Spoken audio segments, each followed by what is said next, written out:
할렐루야. 믿음의 고백을 함께 하시겠습니다. 주의 말씀은 내 발의 등이요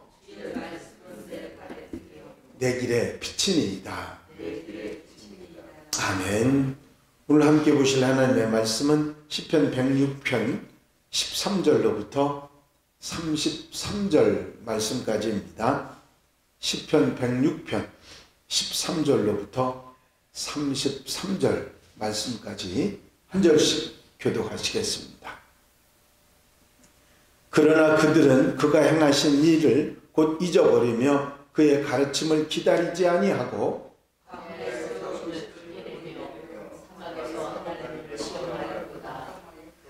그러므로 여호와께서는 그들이 요구하는 것을 그들에게 주셨을지라도 그들의 영혼은 쇠약하게 하셨도다.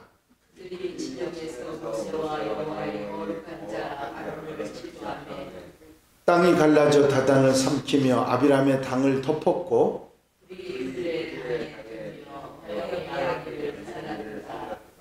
그들이 호렙에서 송아지를 만들고 부어 만든 우상을 경배하며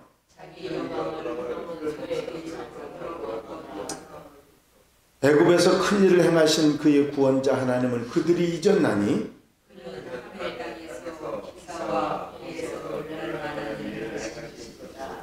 그러므로 여호와께서 그들을 멸하리라 하셨으나 그가 택하신 모세가 그 어려움 가운데서 그의 앞에 서서 그의 노를 돌이켜 멸하시지 아니하게 하였도다. 그들이 그 불공의 나를 멸시하며 그 말씀을 믿지 아니하고 그들의 장막에서 원망하며 여호와의 음성을 듣지 아니하였도다. 이러므로 그가 그의 손을 들어 그들에게 멸시하기를 그들이 광야에 엎드러지게 하고 또 그들의 후손을 뭇 백성 중에 엎드러뜨리며 여러 나라로 흩어지게 하리라 하셨도다. 그들이 또 오래 가을과 연합하여 죽은 자에게 제사하는 음식을 먹어서 그 행위로 주를 경노하게 함으로써 재앙이 그들 중에 크게 유행하였도다. 그때 그 말씀과 들으셔서 준비하니 이어 재앙이 그쳤도다. 이 일이 그의 공의로 인정되었으니 대대로 영원까지로다. 그들이 또 우리와 계속 여호와를 노하시게 하셨으므로 그들 때문에 재난이 모세에게 일어나니 다 같이 읽으십니다. 이는 그들이 그의 뜻을 거역함으로 말미암아 모세가 그의 입술로 망령되이 말하였음이로다. 아멘. 할렐루야. 시편 106편 말씀은 할렐루야로 시작하고 할렐루야로 끝나는 시편입니다. 이런 시편을 할렐루야 시편이라고 부르지요. 시편에서 보면 이 할렐루야 시편이 모두 8편이 있습니다. 146편에서 150편까지가 대표적인 할렐루야 시편입니다. 할렐루야의 의미는 여호와를 찬양하라 하는 의미를 가지고 있죠. 이 시편이 할렐루야로 시작해서 할렐루야로 끝난다고 하는 것은 그 내용이 그 목표하는 목표가 바로 하나님을 찬양하라 하는 의미라는 것을 우리가 쉽게 알 수가 있습니다. 구약 성경 전체를 통으로 읽게 되면 아주 뚜렷하게 분명하게 느껴지는 메시지가 있습니다. 그것은 뭐냐면 인간이 끊임없이 계속해서 하나님을 향해서 불순종하고 범죄하는 그런 내용이 그런 하나의 물줄기가 있는가 하면 반면 하나님께서는 끊임없는 긍휼, 인자하심 또 역사하심의 그런 놀라운 은혜가 계속되는 것을 보게 됩니다. 하나님의 인자하심과 자비하심과 공의로우심이 계속되고 또 거기에 대한 인간의 반역과 불순종과 범죄함이 계속되고 있는 그런 내용들을 볼 수가 있는 것입니다. 이 시편 106편 역시 출애굽해서 가나안 땅까지 이스라엘 백성들이 계속해서 불순종하고 범죄하고 어리석은 선택을 하고 함에도 불구하고 하나님께서 긍휼히 여기시고 역사하시고 그들을 이끌어 가시는 그런 내용들을 잘 정리해서 노래하고 있는 것이 시편 한 6편 말씀입니다. 오늘 읽으신 13절과 33절은 출애굽해서 가나안 땅에 들어가기 전까지 광야에서 있었던 일들을 돌아보면서 하나님의 은혜를 노래하고 찬양하는 내용입니다. 13절 15절은 마라의 물 사건 그리고 메추라기 사건을 돌아보고 있지요. 이스라엘 자손들이 하나님께서 행하신 것을 곧 잊었다 그렇게 표현합니다. 그 일은 다른 것이 아니라 바로 홍해를 건너게 하신 일입니다. 그것을 곧 잊어버렸다는 말에 우리는 충격을 받게 되지요. 이스라엘 자손들에게 홍해를 건넌 것은 생명을 건진받은 건데 잊을 수도 잊혀서도 안 되는 엄청난 일입니다. 그런데 그것을 곧 잊어버리고 수르 광야를 3일 길을 전하고 걷고 나서 불평을 터뜨렸는데 마실 물이 없어서 불평을 터뜨렸습니다. 마라라고 하는 곳에 이르러서 쓴 물을 먹고서 더 불평하고 원망하고 난리가 났습니다. 그때 하나님께서 모세에게 명하셔서 나뭇가지 하나를 던져넣어서 그 쓴 물이 단물이 되도록 만드셨던 기적의 역사가 있었고 얼마 가지 않아서 엘림이라고 하는 오아시스를 만나서 샘이 12개의 샘이 있었고 종려나무가 70그루나 있는 그런 곳에서 편안하게 쉬는 그런 은혜가 있게 됩니다. 사실 홍해를 건넜던 엄청난 사건이 3일을 제대로 가지 못했다고 하는 것은 다른 어떤 기적이나 능력이 있었어도 모두 잊었을 것입니다. 하나님께서는 마라에서 목이 말랐지만 좀 더 가면 엘림의 축복을 준비해 놓고 계셨는데 이스라엘 백성들은 그걸 기다리지 못하고 불평하고 불만을 터뜨렸습니다. 사실 하나님의 백성들이 살아가다가 뭔가 다르다 생각을 하면 하나님께 여쭤보고 묻고 또 그것을 깨닫는 것이 지혜일 텐데 오히려 어리석은 생각을 하고 욕심을 내고 자기 생각만 하고 사는 이스라엘 백성들의 모습을 보게 됩니다. 이 마라의 사건, 원망 불평 사건뿐만 아니라 또 메추라기 사건이 일어납니다. 먹을 것이 없어서 이스라엘 백성들에게 만나를 먹게 하시지 않았습니까? 근데 그거를 먹더니 불평이 터져 나옵니다. 그것만 먹는다고 불평을 하고 고기를 못 먹는다고 불평해서 메추라기 사건이 일어납니다. 하나님께서 내가 한 달 내내 고기를 먹여줄 텐데 냄새만 맡아도 먹기 싫을 것이라고 하면서 메추라기를 쌓이도록 만드셨습니다. 하룻길, 사람이 하룻길을 걸어갈 그런 거리에다가 2규빗이 쌓이게 했다고 하셨는데 하룻길 사람들이 하룻길을 걸어가는 게 한 30km라고 한다고 하면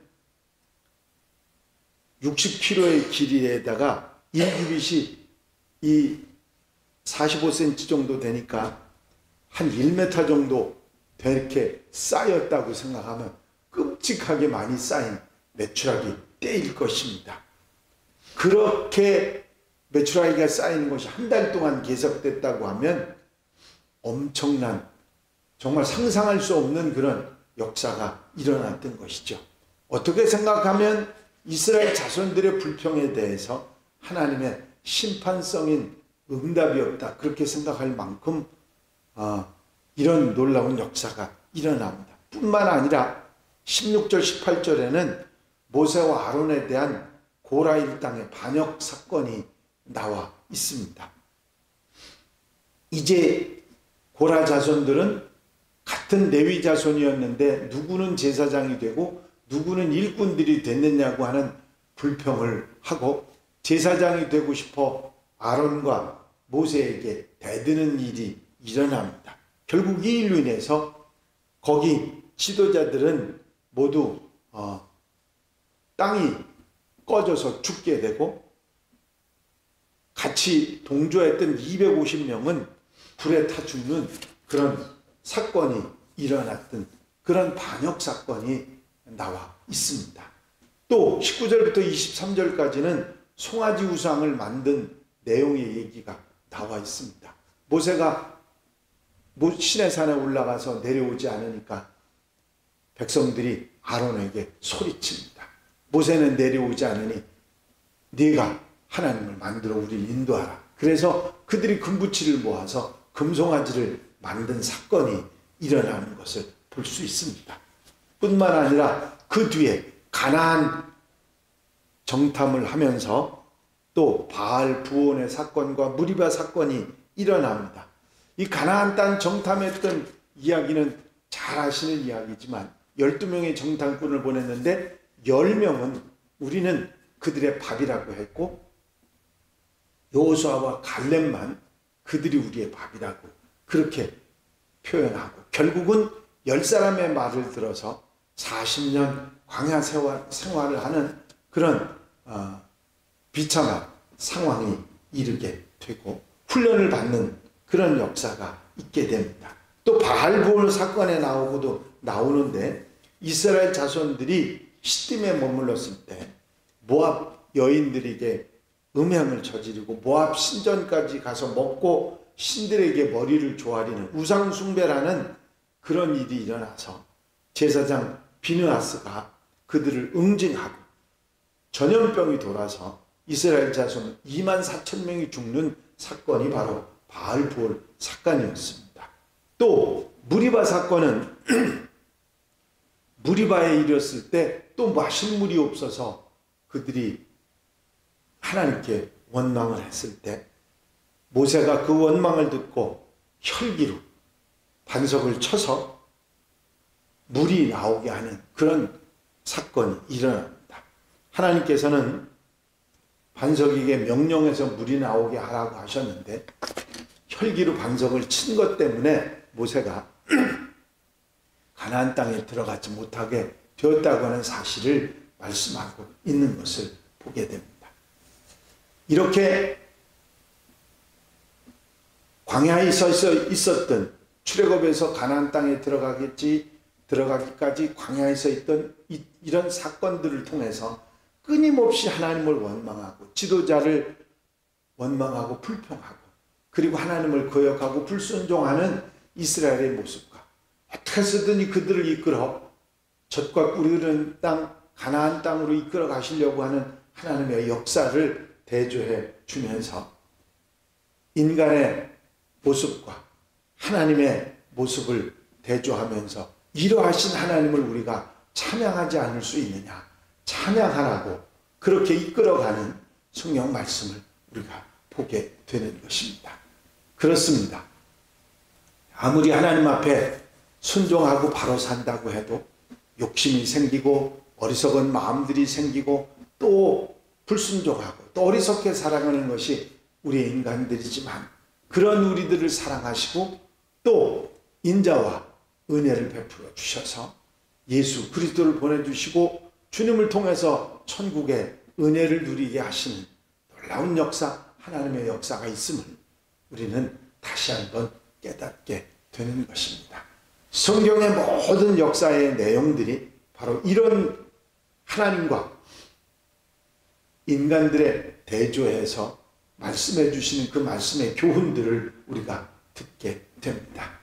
주님은 언제나 우리를 돌아보시고 사랑하시고 우리와 함께 하시는데 거역하고 불순종하고 어리석게 사는 우리들이 아니라 주의 은혜를 잊지 않고 언제나 주님을 따라 아름답게 살아가는 하나님의 백성들이 되어야 될 줄로 믿습니다.